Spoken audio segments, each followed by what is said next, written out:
Marinaro, the Sick Podcast. He was drafted in the 6th round, 160th overall in the 216 NHL draft. Many thought he was never going to play in the National Hockey League.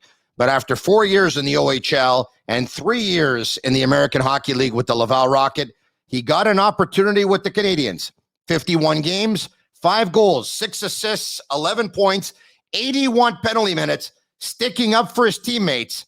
Everyone remembers what he did for Samuel Montembeault, and clearly the coach and the general manager did as well because they paid him back with a 1-year contract. He's Michael Pezzetta of the Montreal Canadiens, and he joins me coming up on the Sick Podcast. I'm Marinaro. Turn up your volume. Because you're about to listen to The Sick Podcast with Tony Marinaro, the sickest Montreal Canadiens podcast. And now a 24th Stanley Cup banner will hang from the rafters of the famous Forum in Montreal. The Canadiens win the Stanley Cup. Sports entertainment like no other. Brought to you by 8.6 Beer, intense by nature, and La Cage. If the last time you went to La Cage was when the Habs won the Cup, it's time you went back to La Cage. The menu will surprise you. Marinaro, the Sick Podcast, brought to you by 8.6 Beer, intense like Michael Pezzetta by nature, the beer for those who follow their instinct and live their passions in order to make their mark. And La Cage. If the last time you went to La Cage was when it was called La Cage au Sport, that was a long time ago, it's time you go back to La Cage because the menu will surprise you. It no longer surprises me. He took a lot of people by surprise by his heart, his work ethic, his determination, and it's paid off. It got him to this point, and it got him a contract renewal as well. He's Michael Pezzetta of the Montreal Canadiens, and he joins me on the Sick Podcast. Mike, how are you? I'm doing well. Thanks for having me. That was quite the intro. Thank you very much. Back home, are you in TO?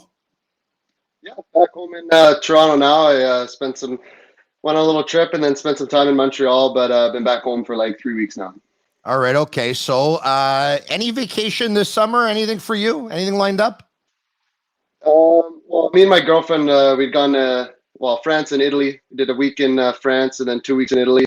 So we did that right after the season. So we had a good time there. It was my first time actually in Italy, and it was a good time. Now, of course, for the record, you are Italian, right? Yeah, I'm Italian. I guess my nonni were born there. My parents are born here. So would that make me third generation Canadian? Yeah. So where are these Italian origins from?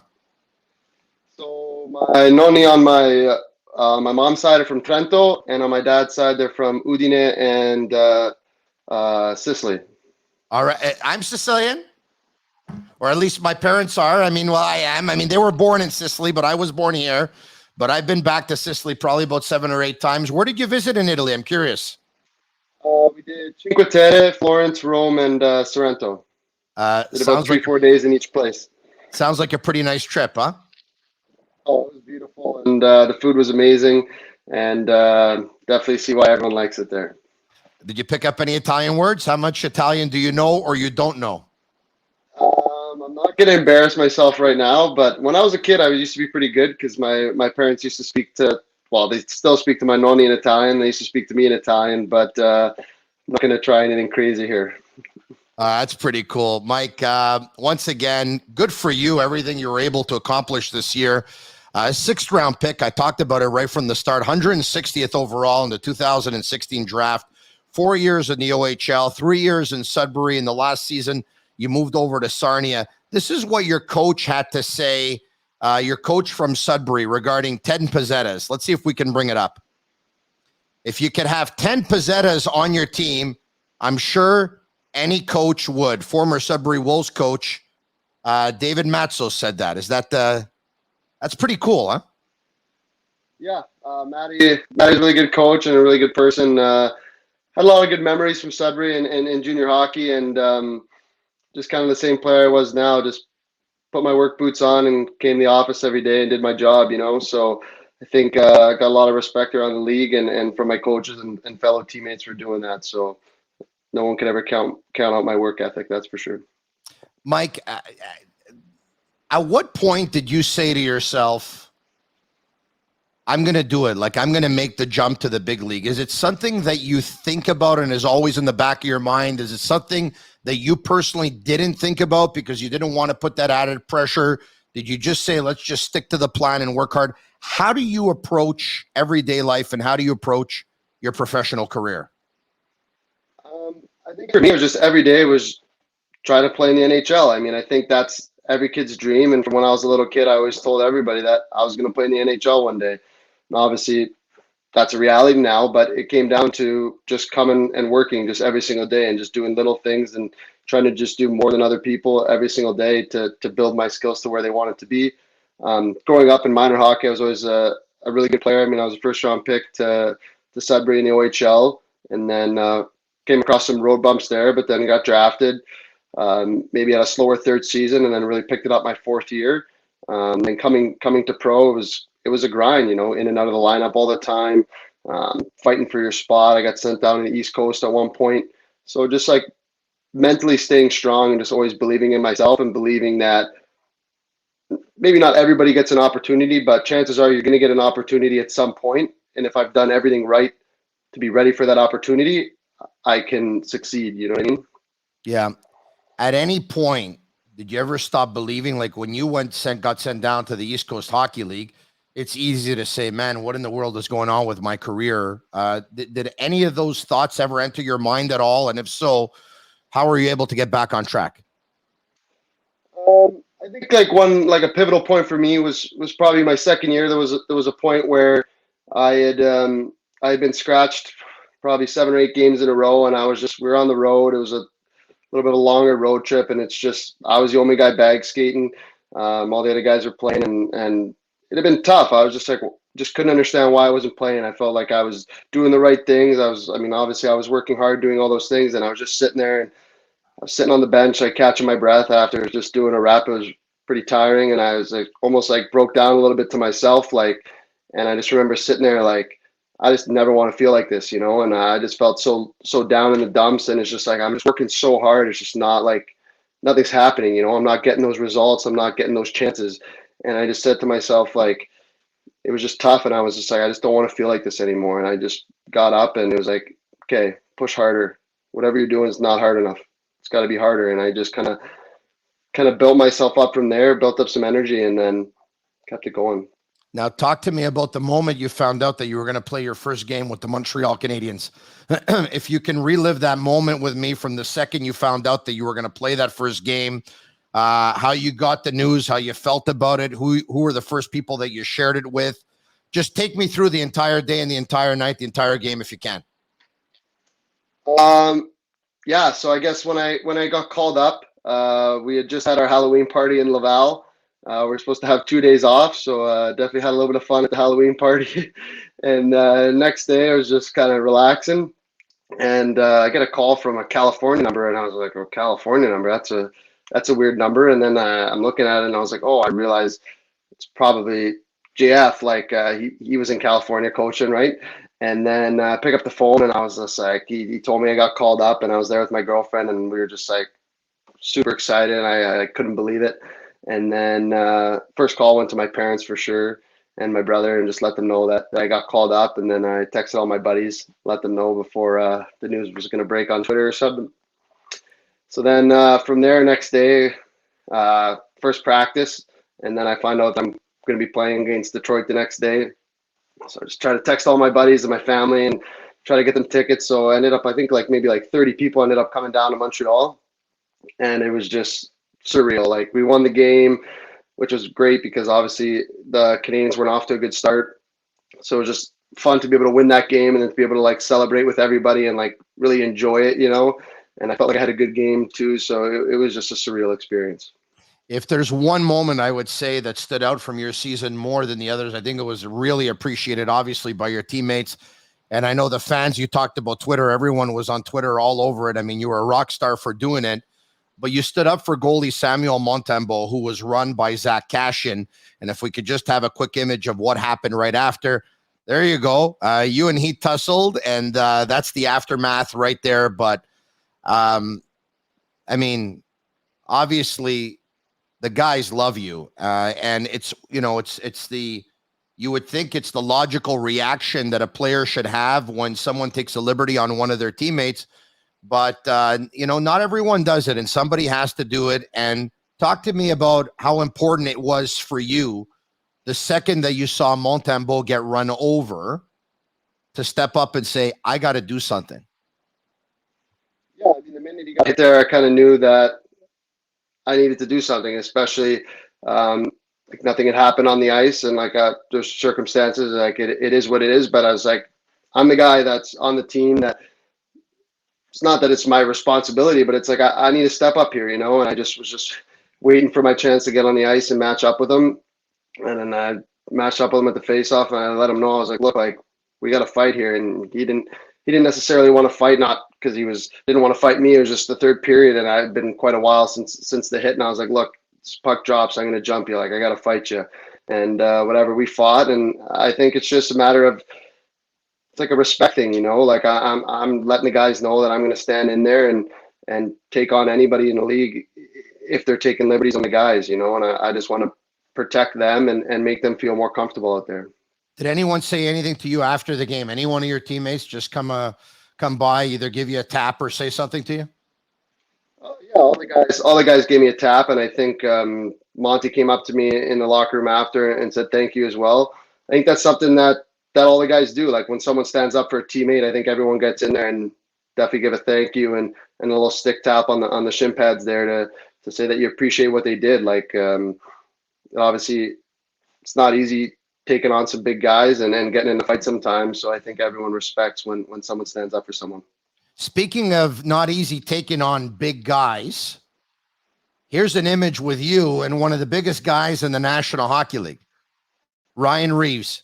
So if I understood what you did versus Cashin to come to Montembeault's defense, I have to ask you, Mike, now that you and I are friends and we're close here and we can have a laugh, what were you thinking?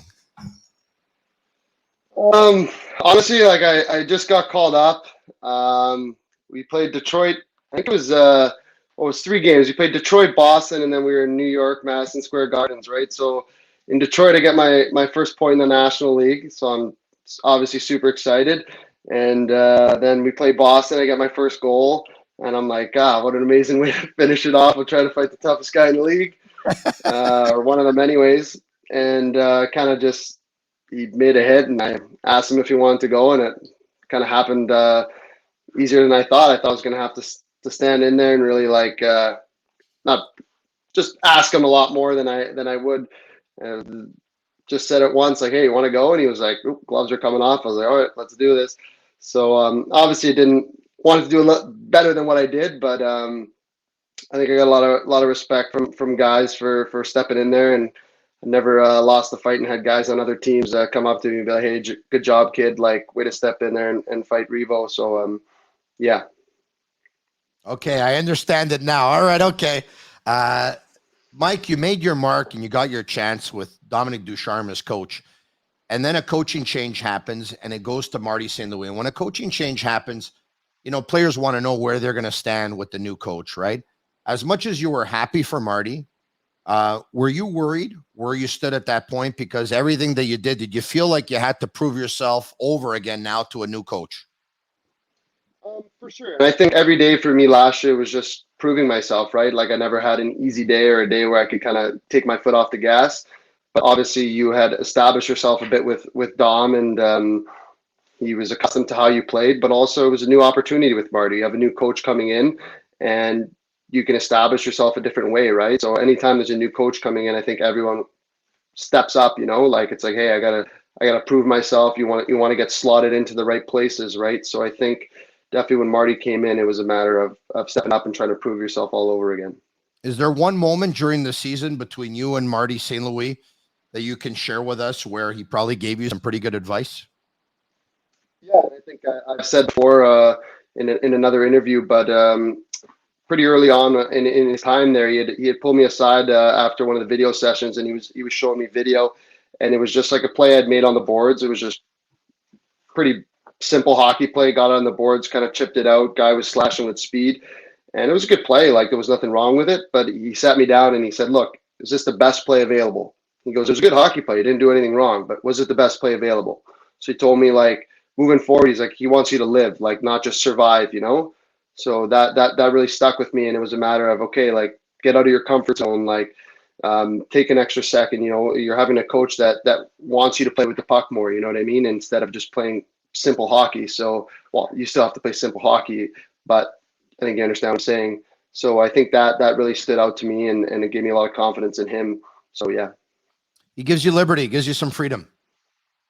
Yeah, I think, yeah, definitely gives you some freedom, and he wants you to push yourself to play more offensively and just really push the pace of play. And I think he pushes everyone to do that, and really gets you out of your comfort zone.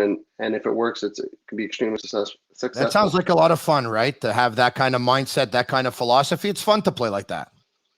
Oh, 100%. Like, as a fourth line guy, sometimes it's you kind of get stuck in the same game plan, doing the same thing. So when you have a coach that says, hey, play with the puck, like, make plays, like, have fun out there, like, that's, you want to stay there forever, you know?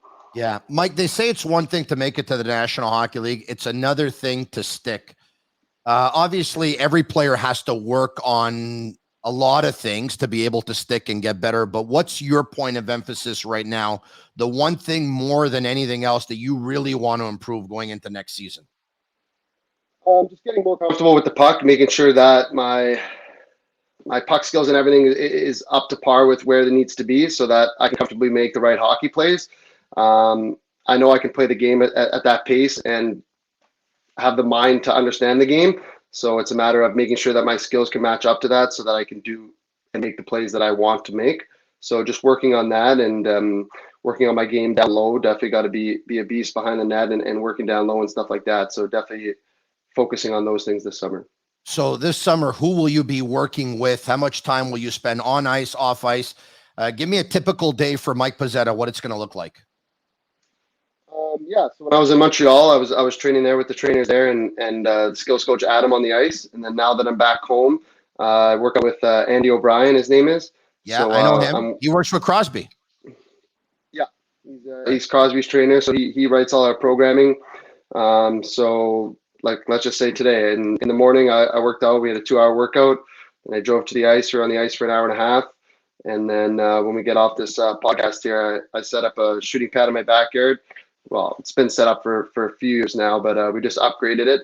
I'll probably post some pictures about it soon, but I'll jump out there and do some extra stuff for maybe half an hour as well. So that's probably your typical training day. I saw there was an article earlier on in the season, which was a shot of you in Old Montreal and your dogs. Let's see if we could see that. Hold on a second. Are those yours or are those someone else's? So one of the reporters had asked to do an interview, so we're doing an interview, and we had to take a photo for, I guess, the cover of the article, right? Yeah. So when we go to take the photo, this gentleman walks by. He's a dog walker, and he's smoking a joint, and he's got those glasses on, and he's got whatever, all these dogs in, and he just walks up to me, and he just sticks the dogs, like, all the ropes in my hand, and gives me his glasses, and he goes, take a photo of him like this, you know, and he's just you're a funny character. And then that's, I guess, where that photo came from. I saw it. I said, my God, how many dogs does he have? That's unbelievable. Where does he find part-time dog walker. I'm just trying to make a little extra cash on the side. Yeah. Did you happen to be in Old Montreal that day because you had to go down there for the article with the reporter, or is that a place where you like spending some time? In that instance, I just went down for the article, but I was living in the Canadiens Towers by the Bell Center there, so we would often walk to Griffintown or around that neighborhood. But I love walking around in Old Montreal and just getting a coffee and kind of getting your mind off things. So definitely a cool neighborhood. One of my favorite spots too. Are you still going to be living next to the Bell Center this year, or have you found another spot? I got to figure it out still. See what's available and go from there. When are you making your way back to Montreal? Hoping to come back at the beginning of September, kind of settle in and get ready for camp, start training with some of the guys and getting back on the ice with the guys. So I think that's the plan right now. As a guy who was able to live it and being drafted once again back in 2016, Montreal played host to the draft. It was just over 1 week ago. Did you watch? Yeah, I was watching in the basement with my parents and then one of my buddies. Definitely a crazy start to the draft, and it was fun, exciting first round for sure. When you saw that first pick being named, the player Slavkovsky looked like he was a little bit surprised when he looked over to his family. But what were you watched something like that? Are you thinking about when you got drafted, or how are you living that when you saw him get drafted like that? Yeah, I mean, those guys were maybe in a little bit of a different position than I was. I was kind of sweating it out on the second day there. But yeah, you definitely bring yourself back there. It was such an impactful moment and such a just exciting moment for my family and all my friends when I got drafted and coming home and seeing all my friends. So it definitely puts you back in that position, and those emotions kind of flood back into you. So I'm excited for all those kids, and they have a bright future ahead of them. And it's cool to see them go through that, and now they get to experience it as well. Couple of very quick questions on some of your teammates. All right. The one teammate more than others, with all due respect to others, that did something this past season and you looked at it and you said, wow. I did something on the ice. Yeah. I think Cole and Suzuki, obviously, when you watch either of those guys play, like there's a couple times in a game where you're just sitting there and you're just like, wow, like, did they really just do that? And I think just watching from the bench or seeing it up close, it's fun to see those guys kind of just play hockey, have fun, especially in the second half there, and definitely gets you excited for the future. Who's got the best style on the team in terms of fashion? The best style. I got to go with Hoff or Perry. They both had some good style and some expensive taste. So it was nice to see what those guys put together. The worst style. I'm not sure. All the guys are pretty good. I mean, there's your classic cop-out answers. You say Jake Evans to everything. So I don't think he has the worst style though. But no, all the guys are pretty good. Funniest guy on the team? Probably Gally. I think he just is constantly making guys laugh and saying silly things. And Wides is pretty hilarious too. And I think having those guys definitely lightens up the room. One player not named Connor McDavid. Now I'm going to go outside of your team and look at the National Hockey League. One player not named Connor McDavid that you just watched play this year against live or on television that you said, oh my God, wow, this guy can bring it. Braden Point. I just remember playing him, and there was a couple times we got out there together and just trying to D up on him and play against him. It was like, wow, this guy's just an incredible hockey player, and you could see he just kind of reads off everything, heads up all the time, just making good hockey plays, and it was definitely tough to play defense with him. Mike, where do you and I know it's all going to play itself out at camp, but not only at camp. I mean, every day is you got to have to prove yourself every day at practice and stuff like that. But where do you see yourself going into the season? I think I see myself as obviously a member of the team and hopefully as a fourth line left winger, right? So yeah. I'm going to do everything I can so that I can come into camp and be ready to earn that position. I mean, it's definitely not just given to me, that's for sure. So I think I got to come in, have a good camp, and do the right thing. So I'll be ready to do that, and we'll see what happens from there. Seeing as you were taking a shot at Jake Evans there, it sounds like you guys are pretty close. So you probably have some chemistry on the ice as well. Yeah, Jakey's a good guy, and I say that because whenever you listen to these podcasts or any interviews and stuff, everyone's kind of just in little digs at Jakey. But I'm supposed to actually go to a baseball game with him today, watch the Blue Jays play. So I'll see him later today. Mike, what does it mean to you in ending just to be a Montreal Canadian? Oh, I mean, there's so much history, and it's just an honor to put that sweater on every day. And like I've said in the past, it's just when you get to put the Montreal Canadian sweater on, it's like you're putting history on, and you just want to go out there and you just want to give everything you have to make the fans proud and to make the organization proud and that logo on your chest, right? So I think for me, I just take a lot of pride in putting that jersey on every day, and definitely appreciate or what's the word I'm looking for? You really value that you're able to do that. Like, and Saturday night at the Bell Center, Hockey Night in Canada, it's like, what's better than that? Do you realize how much of a fan favorite you are for a guy who's not a point per game player, a guy who's not a 40 goal scorer, a 30 goal scorer? Do you realize at all just how much fans appreciate you? I definitely was starting to realize by the end of the year, there's just a lot of support from all the fans, and I can't appreciate that enough. And they definitely made the transition to playing in the National Hockey League a lot easier for me. And I just try to go out there and make everyone proud of me, my family, my friends, and all the fans. And just that support goes a long way. I know it's a tough market to play in sometimes, but when the fans have your back, it goes a long way, and I really appreciate it. Wasn't there a shootout attempt at one point? I was like, let him score this so the building could come off. Oh, I know. I was like, oh, the roof is going to blow off this place if I score. And I was 50% in the shootout in the AHL. And I think I had the goalie. I think my stick flexed too much. I was too excited, and I kind of just pushed it wide. But pretty sure I had the goalie beat. Just, so close. I wish I scored that. Mike, I'm sure you're going to score several others going forward. You're going to score a goal in a shootout next season. I feel it, Mike. I wish you that and much more. Hey, have a great summer. It sounds like you're going to be busy. It's going to be a hardworking summer, but that's just who Michael Pezzetta is, right? All about hard work. I hope you enjoyed this as much as I did. Thanks for taking the time with me today. Yeah, thanks for having me on today. I had a great time, and look forward to next season. The best podcast you've been on in the last 24 hours is? Sick podcast. Thanks, Mike. Have a great day. There you have it. There's Michael Pezzetta of the Montreal Canadiens. I'm Marinaro.